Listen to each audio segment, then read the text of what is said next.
Paulus skryf 'n brief aan die Korintiërs. Ons lees 1 Korintiërs 1 vers 1 en 2. Paulus is ontsteld. Hy het sopas 'n berig ontvang uit Korinte dat dinge daar nie baie lekker is nie. Daar's gerugte van onsedelikheid en as hierdie dinge nie in die kiem gesmoor word nie, dan kan dit dalk hand uitdruk. Dan besluit Paulus om vir hulle 'n brief te skryf en hulle te waarsku oor die gevare van onsedelikheid. Moet asseblief nie omgaan met mense wat in onsedelikheid lewe nie. Ook nie mense wat geldgierig is of afgodsdienaars, kwaadpraters, dronkaards of rowers nie.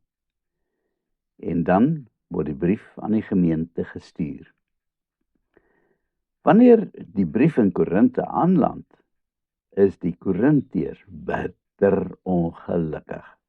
Hulle verstaan dit totaal verkeerd en hulle laat hoor van hulle. Paulus wil sy hare uit sy kop trek as hy op 'n dag 'n baie stinkbrief terugkry van die gemeente af, waarin hulle misnoot te kenne gee met sy brief. Paulus wil huil. Hy gaan bekla sy lot by sy twee ou goeie maats, Aquila en Priscilla. Jy sal maar net weer vir hulle moet skryf en dinge regstel. Baie duidelik het hulle jou misverstaan. Nog voordat Paulus egter kan skryf, kom een van die handelsreisiger Chloe se mense uit Korinte by Paulus aan, met nog ontstellende nuus, dat daar nou onenigheid begin ontstaan het in die gemeente. En die twee mense wat onskuldig hiervoor verantwoordelik is hy, Paulus, en Apollos. Die twee manne wat so hard gewerk het om die evangelie daar te gaan vestig. Die een faksie hardloop agter Apollos aan en die ander een agter Paulus. En die een wil beweer dat die een meer waarheid praat as die ander. En dan word Sefas ook nog hierby ingesleep. En 'n paar ouens sê dat hulle slegs vir Jesus najag. Ons lees van hierdie onenigheid in 1 Korintiërs 1 vers 11 en 12. Het voel vir Paulus asof 'n pik swart wolk van depressie oor hom toevou. Maar dan is daar darm een ou ligpuntjie wanneer hy 'n besoek ontvang uit Korinte van 3 van die gemeentelede wat met hom kom gesels oor die huidige situasie daar. Hulle gee hom darm 'n bietjie gemoedsrus, want alles is nog nie verlore in Korinte nie. En so, in die lente van die jaar 54 na Christus, begin Paulus sy tweede brief aan die gemeente skryf. Die brief wat vandag bekend staan as 1 Korintiërs.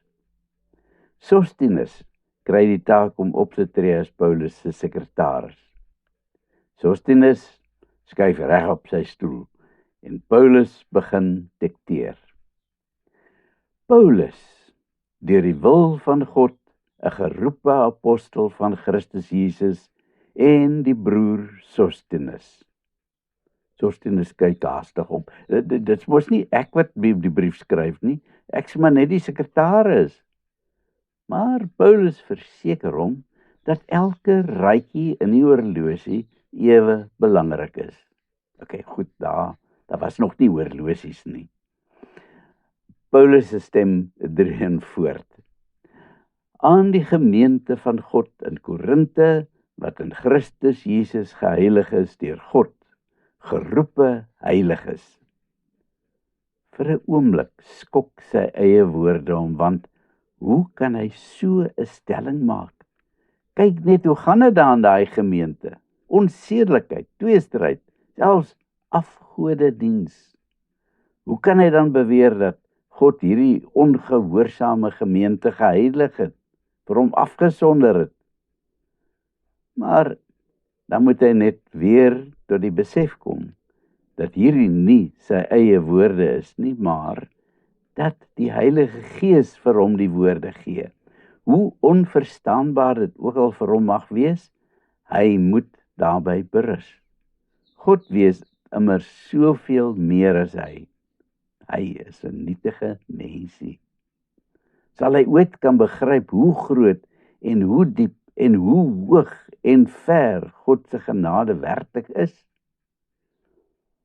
Paulus glimlag as hy by die venster uitkyk en die lentebloeisel sien wat die wêreld tooi in 'n lieflike kleure wonder in die hawestad Efese. Dis 'n sensitiewe situasie waaroor hy moet skryf. En hy wil nie die nuwe gelowiges van Korinte wegdryf van die evangelie af deur onsensitief te skryf nie.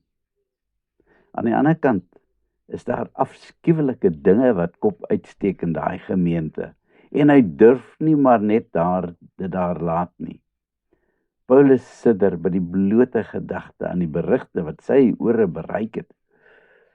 Ten spyte daarvan behoort daai gemeente egter nog steeds aan God. Wat 'n wonderlike gedagte, gesels Paulus met Sosthenes. Is dit nie heerlik om te weet dat ons, ek en jy, as ook die gemeente in Korinte, vir ons meester afgesonder is nie? Ons is heilig. Hy het onsself persoonlik uit die sondige wêreld uitgehaal en ons heilig gemaak. En dit ten spyte van die sonde wat ons steeds elke dag doen. Sosthenes knik in gedagte sy kop. So kan dit beslis nie aangaan nie. Inderdaad, dan is daar boonop nog daai verfoeilike mysteriekultus, gnostisisme, wat soveel van die gemeente aanhang. Hulle gaan al die werk wat ons daar gedoen het ongedaan maak. Kan jy jou indink dat hulle werklik glo dat jy onsterflikheid kan kry deur die een of ander inlywingsrite? En dat jy met jou liggaam kan doen net wat jy wil, solank jy geestelik verlig is en bevry is van die liggaamlike. In kort beteken dit dan dat dit nie saak maak hoe erg jy in sonde leef nie, solank jy 'n gelowige is. Nee, so werk dit beslis nie. Ons moet mos almal heilig lewe. Die gnostici is vandag steeds met ons. Daar selfs gelowiges wat glo dat jy kan leef nes jy wil, solank jy in Jesus glo. Is baie ver verwyder van die waarheid. Kom ons leef voluit vir Jesus. Kom ons bid. Here, ek wil voluit vir U lewe. Help my asseblief om my lewe skoon en rein te hou vir U. Amen.